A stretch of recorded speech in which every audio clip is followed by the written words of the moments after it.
اعوذ باللہ من الشیطان الرجیم بسم اللہ الرحمن الرحیم لیس لک من الامر شیء او یتوب علیہم او یعذبہم فإنہم ظالمون وللہ ما فی السماوات وما فی الارض یغفر لمن یشاء ویعذب من یشاء واللہ غفور رحیم صدق اللہ مولانا العلی العظیم وبلغنا نبیہ ورسولہ الکریم۔ نہیں ہے تیرے لیے معاملہ میں کوئی اختیار، یا وہ ان کی توبہ قبول کرے یا ان کو عذاب دے، پس بے شک وہ ظالم ہیں۔ اور اللہ ہی کے لیے ہے جو کچھ آسمانوں میں ہے اور جو زمین میں ہے، وہ جس کو چاہتا ہے بخشتا ہے اور جس کو چاہتا ہے عذاب دیتا ہے، اور اللہ بخشنے والا مہربان ہے۔ محترم احباب، سورہ آل عمران کے دوسرے حصہ میں مسئلہ قتال کے حوالہ سے گفتگو جاری ہے۔ غزوہ احد میں اور پھر غزوہ بدر میں بھی جو اللہ رب العزت کی مدد اہل ایمان کے شامل حال رہی، اس کا اللہ رب العزت نے تذکرہ فرمایا ان آیات میں۔ اور خاص طور پر غزوہ بدر کے حوالہ سے فرشتوں کے ذریعے مدد کرنے کا اللہ رب العزت نے تذکرہ فرمایا۔ فرشتوں کے ذریعے مدد کا تذکرہ فرماتے ہوئے ساتھ اللہ رب العزت نے یہ بات ارشاد فرمائی کہ وَمَن نَّصْرُ إِلَّا مِنْ عِنْدِ اللَّهِ الْعَزِيزِ الْحَكِيمِ، کہ مدد نہیں ہوتی مگر اللہ ہی کی طرف سے جو زبردست ہے، حکمت والا ہے۔ فرشتے بطور سبب ہیں مدد کے لیے جو آئے ہیں، اللہ کی طرف سے نازل ہوئے ہیں، لیکن فرشتے خود اپنی مرضی سے تو آ بھی نہیں سکتے، وہ تو اللہ کے حکم کے پابند ہوتے ہیں۔ تو یہ در حقیقت مدد جو ہے یہ اللہ رب العزت کی طرف سے ہے۔ اس کے ساتھ ہی اللہ رب العزت نے یہ ذکر فرمایا کہ لِيَقْطَعَ طَرَفًا مِّنَ الَّذِينَ كَفَرُوا، تاکہ وہ اللہ ہلاک کرے کافروں کی جماعت کو،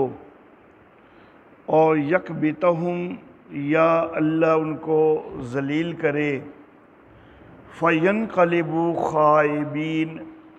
پس وہ نامراد ہو کر پلٹیں۔ اللہ رب العزت نے یہاں پر دو چیزیں ارشاد فرمائیں کہ اللہ ان میں سے کافروں میں سے ایک جماعت کو ہلاک کرے، ختم کرے، اور دوسری بات یہ فرمائی کہ ان کو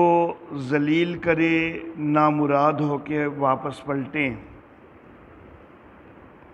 اور اللہ رب العزت نے ایک جماعت کو ہلاک کیا بھی، 70 بڑے بڑے سرغنے وہ ہلاک ہوئے،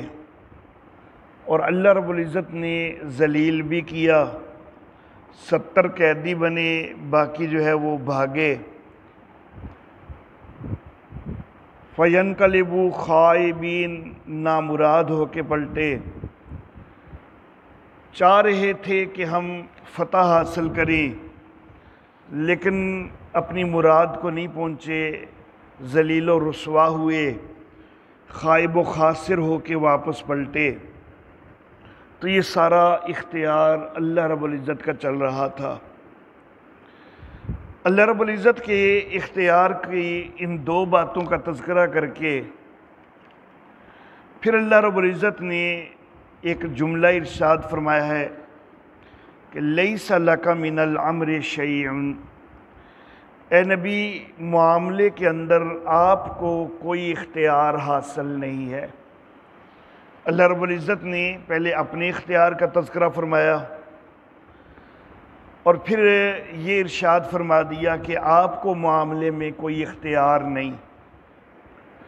اس کے بعد اللہ رب العزت نے دو چیزیں مزید ارشاد فرمائی ہیں۔ دو چیزیں پہلے اللہ نے فرمائی تھی کہ ایک جماعت کو، کافروں کی جماعت کو ہلاک کرے،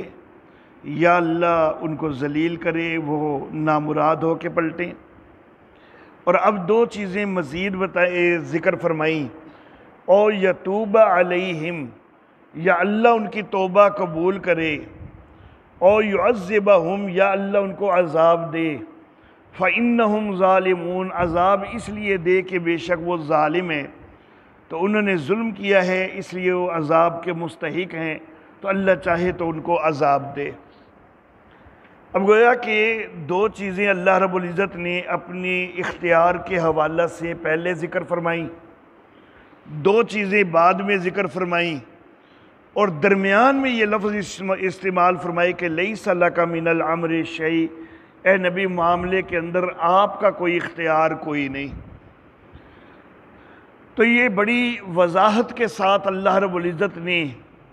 اپنی اختیار کا تذکرہ فرمایا ہے اور نبی اکرم صلی اللہ علیہ وآلہ وسلم کے اختیار کی نفی فرمائی ہے۔ اب اللہ رب العزت تو اتنے واضح انداز کے اندر اپنی اختیار کا ہر لحاظ سے تذکرہ فرما رہے ہوں، اور نبی اکرم صلی اللہ علیہ وآلہ وسلم کے متعلق اللہ فرما رہے ہوں کہ آپ کو معاملے میں کوئی اختیار نہیں ہے، اس کے باوجود لوگ نبی اکرم صلی اللہ علیہ وآلہ وسلم کو مختار کل کہنا شروع کر دیں، تو یہ سراسر زیادتی ہے اور قرآن حکیم کے صراحتاً خلاف ہے۔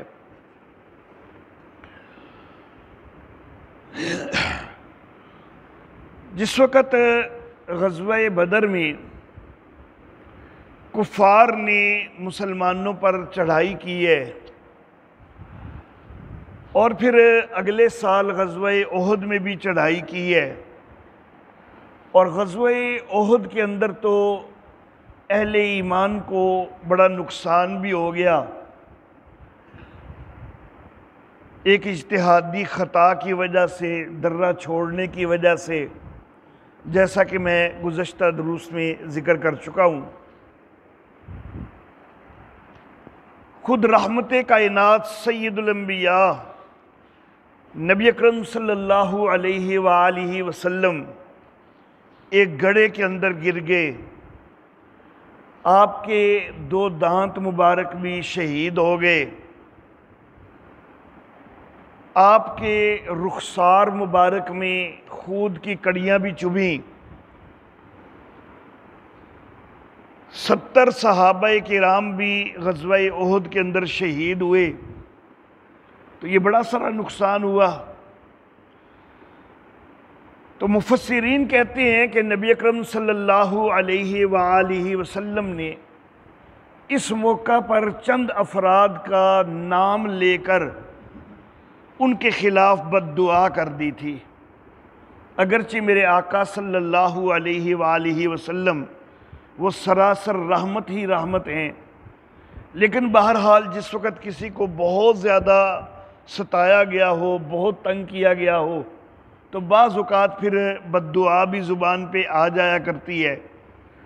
تو نبی اکرم صلی اللہ علیہ وآلہ وسلم نے چند نام لے کر ان کے لیے بد دعا کر دی تھی۔ تو اس موقع پر یہ آیت مبارکہ نازل ہوئی کہ لیس لک من الامر شیء، اے نبی آپ کو اس معاملہ میں کوئی اختیار نہیں ہے،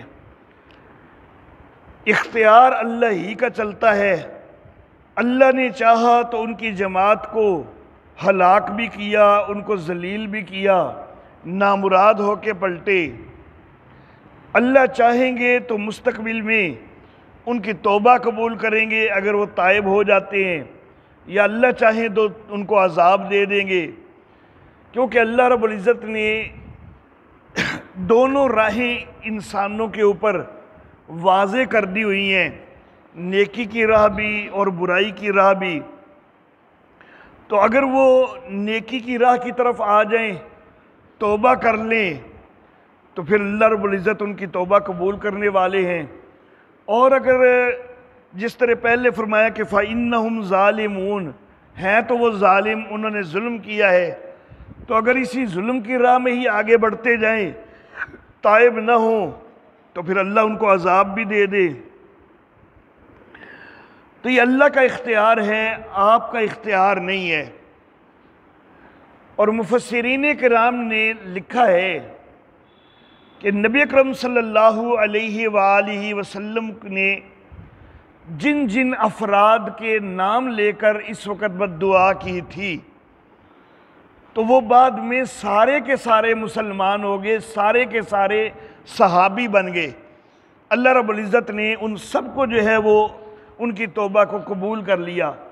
حالانکہ نبی اکرم صلی اللہ علیہ وآلہ وسلم نے تو ان کے لیے بد دعا کر دی تھی، لیکن اللہ نے فرما دیا کہ معاملے میں آپ کا اختیار کوئی نہیں چلتا، اختیار والا تو میں ہوں۔ ٹھیک ہے، آپ کی دعائیں وہ بھی بڑی اثر والی ہوتی ہیں، لیکن اثر تو میں نے ہی پیدا کرنا ہے، اور میں بے نیاز ہوں۔ میں چاہوں تو آپ کی دعا کو من و عن قبول کر لوں، اور چاہوں تو میں آپ کی دعا جو ہے وہ آخرت کے لیے ذخیرہ کر لوں، اور دنیا کے اندر جو آپ نے مانگا ہے تو وہ میں چیز نہ دوں۔ یہ تو میرا اختیار ہے، میں بے نیاز ہوں۔ تو یہاں پر بھی اللہ رب العزت نے ان سب کو کہ جن کے متعلق نبی اکرم صلی اللہ علیہ وآلہ وسلم نے بد دعا کی تھی، تو ان سب کو بعد میں توبہ کی توفیق دے دی، سب تائب ہو گئے، ایمان کے اندر آگے صحابی بن گئے۔ اللہ رب العزت پھر مزید اپنے اختیار کا تذکرہ فرماتے ہیں کہ وَلِلَّهِ مَا فِي السَّمَاوَاتِ وَمَا فِي الْأَرْضِ، اور اللہ ہی کے لیے ہے جو کچھ بھی آسمانوں میں ہے اور جو زمین میں ہے۔ للہ کا لفظ ملکیت اور اختیار دونوں کو ظاہر کرتا ہے کہ ہر چیز آسمانوں والی وہ اللہ کی ملکیت میں اور اللہ کے اختیار میں ہے، ہر چیز زمین والی اللہ کی ملکیت میں، اللہ کے اختیار میں ہے۔ یغفر لمن یشاء ویعذب من یشاء، وہ اللہ جس کو چاہتا ہے بخشتا ہے اور جس کو چاہتا ہے عذاب دیتا ہے۔ تو یہ اس کی قدرت کے قوانین ہیں کہ جو نیکی کی راہ کی طرف آ جائے، توبہ کر لے، اللہ رب العزت اس کو بخش دیا کرتے ہیں، اور جو گناہ کے اندر ہی آگے بڑھتا رہے اللہ اس کو عذاب دے دیا کرتے ہیں۔ واللہ غفور الرحیم، اور اللہ بخشنے والے مہربان ہیں۔ آپ تو ان کے لیے بد دعا کر رہے ہیں، لیکن جب ان کو توبہ کی توفیق حاصل ہو جائے تو اللہ بخشنے والا ہے، اللہ مہربان ہے، تو اختیارات کا مالک اللہ ہی ہے۔ تو قرآن حکیم کے اندر اللہ رب العزت نے کئی مقامات کے اندر غیروں کے اختیار کی نفی فرمائی ہے، اور کئی مقامات پر اپنا اختیار اللہ رب العزت نے بہت زیادہ جو ہے وہ فرمایا ہے، بتلایا ہے، دکھلایا ہے۔ سورہ حج کی آیت نمبر 73 کے اندر اللہ رب العزت ارشاد فرماتے ہیں، 22ویں سورہ مبارکہ ہے سورۃ الحج،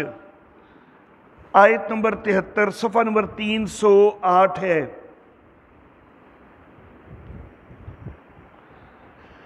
اللہ فرماتے ہیں کہ یا ایہا الناس، اے لوگو، ضرب مثل، ایک مثال بیان کی جا رہی ہے، فاستمعوا لہ، اس کو کان لگا کے سنو۔ ان الذین تدعون من دون اللہ، جن کو پکارتے ہو اللہ کے سوا، لن یخلقوا ذبابا، وہ ہرگز ایک مکھی بھی پیدا کوئی نہیں کر سکتے۔ وَلَوِ اجْتَمَعُوا لَهُ، اگرچہ وہ سارے اس کے لیے اکٹھے ہو جائیں، وَإِن يَسْلُبْهُمُ الذُّبَابُ شَيْئًا، اور یہاں تک کہ اگر مکھی ان سے کوئی چیز چھین کے لے جائے، لَا يَسْتَنقِذُوهُ مِنْهُ، تو وہ تو اس سے چھڑا تک بھی کوئی نہیں سکتے، ضعف الطالب والمطلوب، جو طلب کرنے والے ہیں تو وہ بھی کمزور ہیں، جن سے طلب کیا جا رہا ہے وہ بھی کمزور ہیں۔ سورہ اعراف کی آیت نمبر 188، 7ویں سورہ مبارکہ ہے، سورہ اعراف آیت نمبر 188، صفحہ نمبر 158۔ یہاں پر اللہ رب العزت خود نبی اکرم صلی اللہ علیہ وآلہ وسلم کی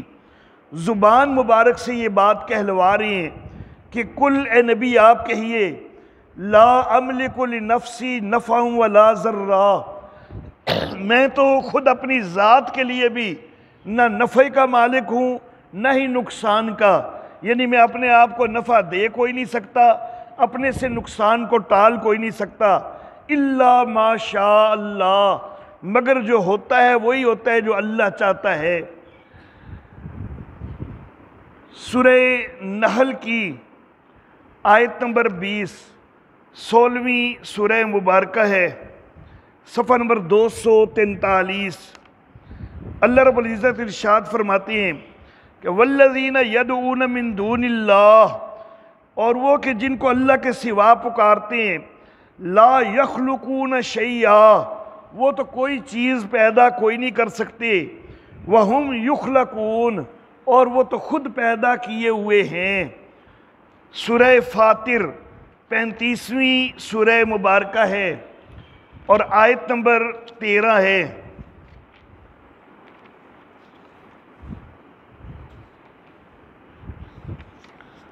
صفحہ نمبر 394۔ اللہ رب العزت ارشاد فرماتے ہیں کہ والذین تدعون من دونہ، اور وہ کہ جن کو تم اللہ کے سوا پکارتے ہو، ما یملکون من قطمیر، وہ تو کھجور کی گٹھلی کے چھلکے جتنا بھی اختیار کوئی نہیں رکھتے۔ اس سے پہلی سورت سورہ سبا آیت نمبر 22، صفحہ نمبر 389۔ اللہ فرماتے ہیں قُلِ ادْعُوا الَّذِينَ زَعَمْتُم مِّن دُونِ اللَّهِ، اے نبی آپ ان سے کہیے ذرا پکار کے دیکھو کہ جن کو اللہ کے سوا تم گمان کرتے ہو،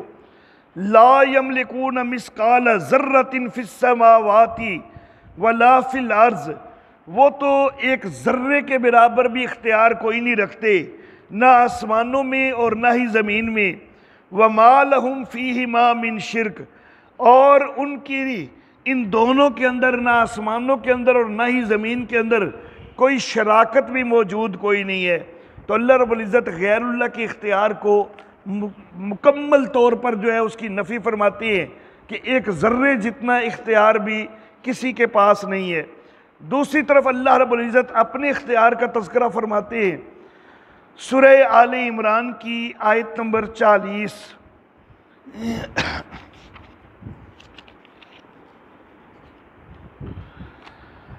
اللہ اللہ، صفحہ نمبر 51، پہلی سطر ہے، قَالَ كَذَلِكَ اللَّهُ يَفْعَلُ مَا يَشَاءُ، کہا کہ اسی طرح اللہ جو چاہتا ہے کرتا ہے۔ پھر اسی سورہ مبارکہ کی آیت نمبر 47، اسی صفحے پر، قَالَ كَذَلِكَ اللَّهُ يَخْلُقُ مَا يَشَاءُ، کہا کہ اسی طرح اللہ جو چاہتا ہے کرتا ہے۔ اِذَا قَضَىٰ أَمْرًا فَإِنَّمَا يَقُولُ لَهُ كُن فَيَكُونُ، جب بھی اللہ کسی چیز کا فیصلہ کر لیتے ہیں تو بس اللہ کہتے ہیں کہ ہو جا تو وہ ہو جاتا ہے۔ سورہ نحل کی آیت نمبر 40، 16ویں سورہ مبارکہ ہے، آیت نمبر 40، صفحہ 245۔ اللہ فرماتے ہیں انما قولنا لشیء، بے شک ہمارا کہنا ہوتا ہے کسی چیز کے لیے، اذا اردناہ، جب ہم اس کا ارادہ کریں، ان نقول لہ کن، ہم بس اس کو کہتے ہیں کہ ہو جا، فیکون، تو وہ ہو جاتا ہے۔ سورہ مائدہ کی آیت نمبر 40، 5ویں سورہ مبارکہ ہے، صفحہ نمبر 104۔ اللہ رب العزت فرماتے ہیں علم تعلم، کیا تو جانتا نہیں ہے ان اللہ لہو ملک السماوات والارض، بے شک اللہ ہی کے پاس ہے بادشاہت آسمانوں کی اور زمین کی، یعذب من یشاء و یغفر لمن یشاء، جس کو اللہ چاہتا ہے عذاب دیتا ہے اور جس کو چاہتا ہے وہ بخش دیتا ہے، واللہ علی کل شیء قدیر، اللہ ہر چیز پر قادر ہے۔ تو بہرحال اللہ رب العزت نے غیر اللہ کے اختیار کی ہمیشہ نفی فرمائی ہے۔ اسباب کے تحت جتنا کسی کے پاس اختیار ہوتا ہے وہ تو ہوتا ہے، اور وہ اسباب بھی اللہ کے دیے ہوتے ہیں، کوئی خود بندہ اپنے اسباب کوئی نہیں پیدا کر سکتا۔ تو اللہ کے دیے ہوئے اسباب کے تحت جتنا کسی کو اختیار حاصل ہے اتنا تو ہے، لیکن اس سے آگے بڑھ کر کھجور کی گٹھلی کے چھلکے جتنا یا ایک ذرے جتنا اختیار بھی کسی اور کے پاس موجود نہیں۔ اللہ ہے کہ جو ہر قسم کا اختیار رکھتا ہے۔ وآخر دعوانا ان الحمد للہ رب العالمین۔